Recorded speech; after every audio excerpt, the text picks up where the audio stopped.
Hello and welcome, my name is Sahan Chalabi and I'm a Solutions Engineer for Cisco Secure Connect. In this video we're going to be taking a look at the identity provider integration with Microsoft Entra ID.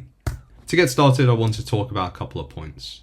The first is we're going to be creating two enterprise applications within the portal in order to facilitate SAML authentication as well as syncing users through the SCIM application. In terms of which users you scope to these applications really depends on the use cases that you want to facilitate. You could use SAML authentication between authenticating users to the VPN as a service, through the client ZTNA, or clientless ZTNA. There's no harm in scoping all users. However, you may want to start with a couple and then expand as you do testing. In terms of the licensing that's required, the Microsoft Entra ID P1 license is generally desired as it allows administrators to scope groups to those enterprise apps.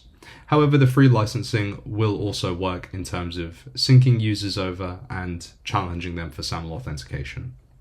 So let's get started with the configuration. I'm going to start on the Secure Connect and then Users page. It's from this page where I'll be prompted to select if I want to bring my own identity provider or if I want to use the Meraki IDP that's built in. I do want to bring my own identity provider in this case, so I'm going to select from the far right hand side and hit connect. There are a couple of checkboxes here already green. This is just due to a previous implementation. If you're coming in here and doing this for the first time, don't be scared if both of these are grayed out. We'll go ahead and start by selecting the configure SAML hyperlink. I'm going to be cross-launched over to Cisco Umbrella. Once brought over, I'll be taken directly to the SAML configuration page where at the top right, I'm going to add a configuration. From here, my identity provider, I'm going to select Azure and then next. On the second section, I'm going to download the Umbrella metadata file that we see over here. And then next. And then I can see I'm being prompted to upload Azure metadata XML. This is where we're going to jump over to the Microsoft side. I'm going to select Microsoft Entra ID and then go to my enterprise applications and we're going to start adding some new applications. Now, the first one I want to create for SAML is a non-gallery app, so I'm going to create my own. I might call this something memorable like Secure Connect SAML and then hit create. Now that my application's been created, the very first thing I'm going to do is assign our users and groups to the scope of this enterprise application. In our particular instance, we do have a group that contains all of our users, so I'm just going to select from that group, and that's going to pull in everybody that's a part of this group. Please note that nested groups are not supported, so if you have another group with some users that's within another group, we'll only be able to see as deep as the first group. I'll go ahead and select assign, and then the next page I want to move over to the single sign-on section. From here I'm going to select SAML as my authentication methods. At the top left of the page we'll see an option to upload metadata XML. This is where I'm going to go ahead and search for that XML file we just downloaded previously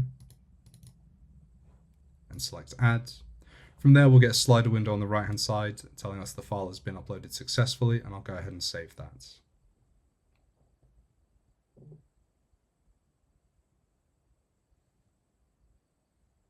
Once saved, under the third step here for SAML certificates, we're going to want to download the Federation metadata XML.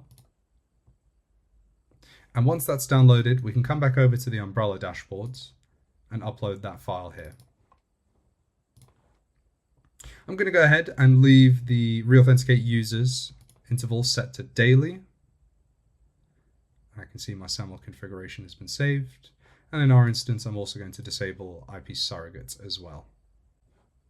We can go ahead and try to test this configuration. It's asking me to log in. And we can see that with the user account that I had selected, the SAML configuration test had gone through successfully. Please note that the test configuration will only work with the user accounts that you've included within the scope of the enterprise application. So if it's failed for whatever reason, that could be the reason why.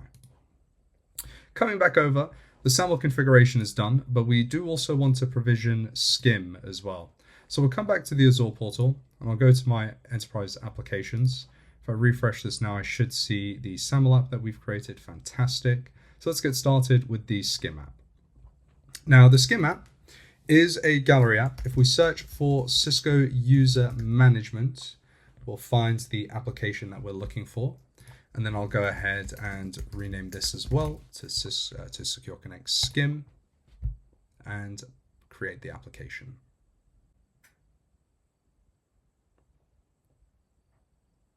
Now that my application has been created, once again for the first step, I'm going to scope my users and groups to this application.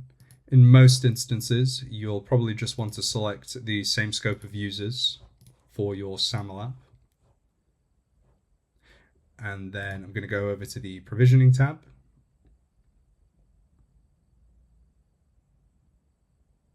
And we can go through the workflow that we're presented with. For the starters, we're going to want to change the provisioning mode to automatic, and then it sees us asking us for some admin credentials. So we'll need to generate one more API key from the Umbrella side. Browsing to the Umbrella dashboard, I'll go to admin and then API keys and then static keys. And I'm going to generate the Azure Active Directory provisioning token. I'm going to start by copying the URL over here, pasting that into the tenant URL field, and then the token into the secret token field. We'll test the configuration and the connection, and that looks good. We'll go ahead and save that setting.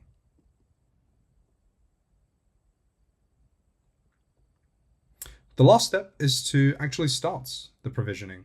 So I'll come back over here to my provisioning overview page, and I'll select Start Provisioning. And then within the intervals configured within Microsoft side, we'll start to see those users sync over.